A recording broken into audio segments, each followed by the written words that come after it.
I was wanting to do some live footage out here, but unfortunately we're in a pretty remote area. I have no cell signal to stream live, so we're just going to have to upload this later. Just shooting it from the Spark drone, recording and getting the audio from the phone, so it's only going to be a 720, but should still be pretty decent. We guys got here before me. I had to get my daughter taken to the sitter this morning. They got to start here about, say 7:15ish. It's a pretty good sized home. We're out in the middle of nowhere. That's why I can't get internet. They stripped everything down for the most part, got most of it off. Starting to dry in, a couple guys right behind them. Some guys still tearing off on that front side. Got this big back section getting prepped now. They'll be jumping over, drying that in. So I'll kind of walk you through a little bit of the process here, what we do, how we do it. We try to carry most all the trash, like this guy coming up down over that little gable edge right there by those vents. We try to carry a lot of the trash if it's walkable, instead of tearing it down, letting it possibly smash plants and things. And then the worst part is, then you have to carry that trash and bring it up against gravity over the trailer edge. So whenever you can just carry it, let gravity help assist, that's what we try to do. Plus it makes cleaning landscaping a lot easier. So what we'll try to do as far as landscaping, if it's anything breakable, we move it. If it can't be moved, we cover it with sheets, sawhorses, whatever. As far as the grass and mulch, we try to put tarps down. Once the trash is cleaned, the section gets cleaned down, blown down, gutters. We'll then clean up the ground. Our goal is to get the ground cleaned up as quick as possible, especially on a hot summer day or warmer days with sun. You want to get the tarps cleaned up and removed as quick as possible so you don't scorch it. You won't notice it until a few days, typically 2, 3, 4 days later, you'll have big brown spots. So you definitely want to take care of your plants and landscaping, especially those Japanese maples. They're not cheap to replace. So where he's throwing that trash off, by the way, we'll note, you want to cover up your gutters.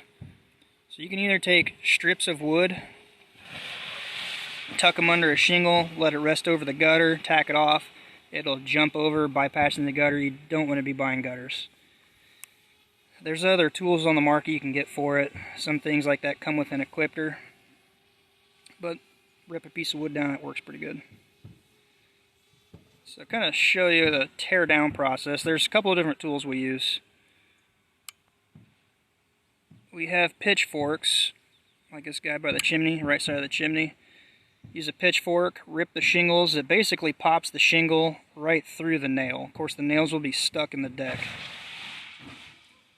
We'll roll that down, and once you get it kind of rolled up into a big wad, that guy giving the thumbs up will carry it to the trash.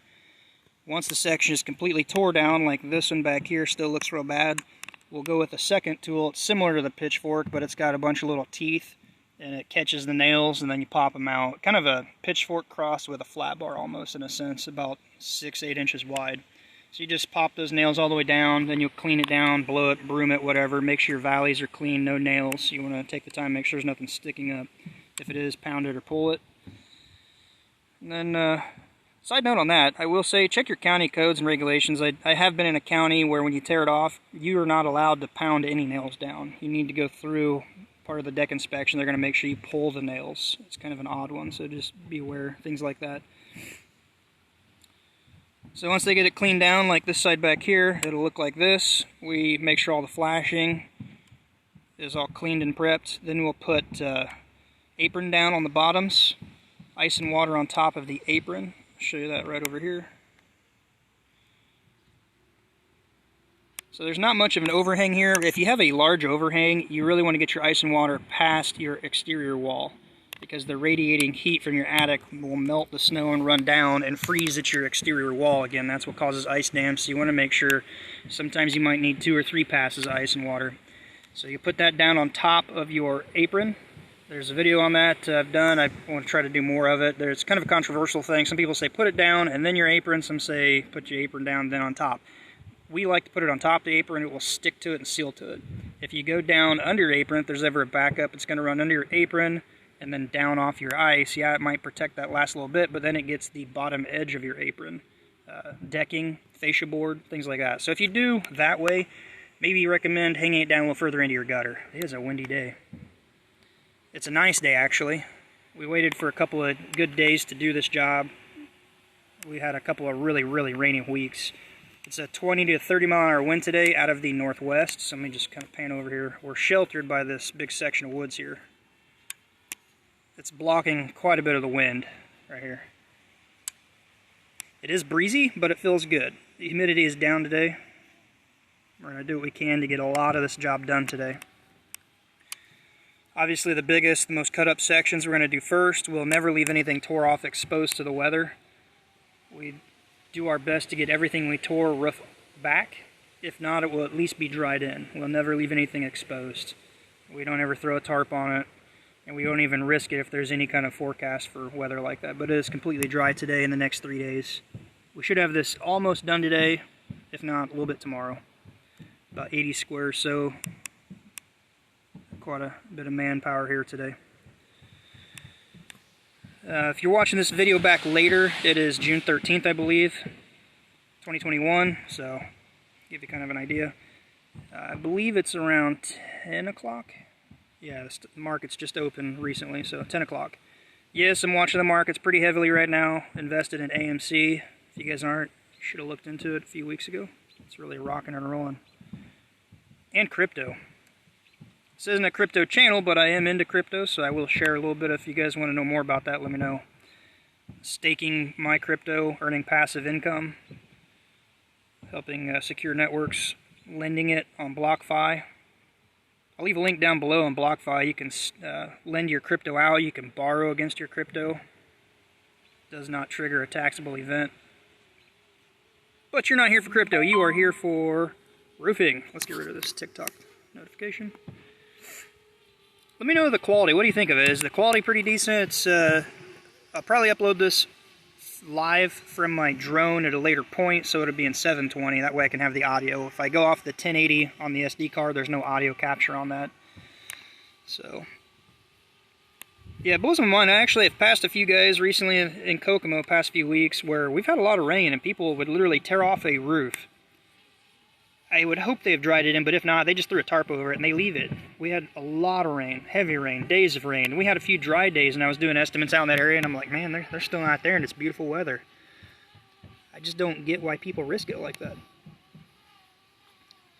I think this one later that I went by, they had steel. Maybe they're waiting on the steel, but in that case, I would never tear off the job until I knew I had the steel on site, because so many things happen.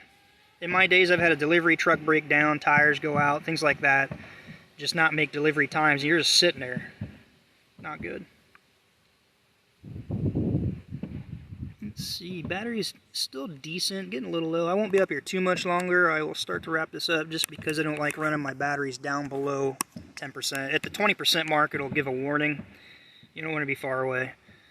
Yeah, I just don't like putting that kind of stress on the lithium batteries.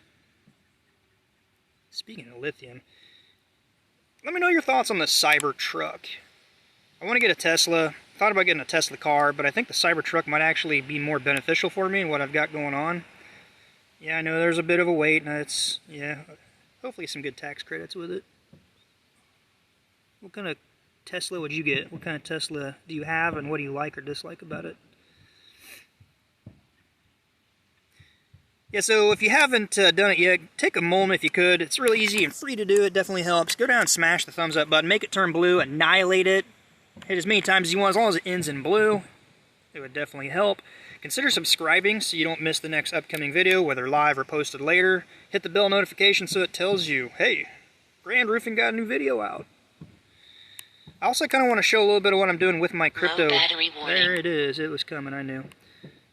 It'll start to go to return to home. I'll cancel that. Battery level is low. The aircraft will go to the home point in 10 seconds. Canceled it.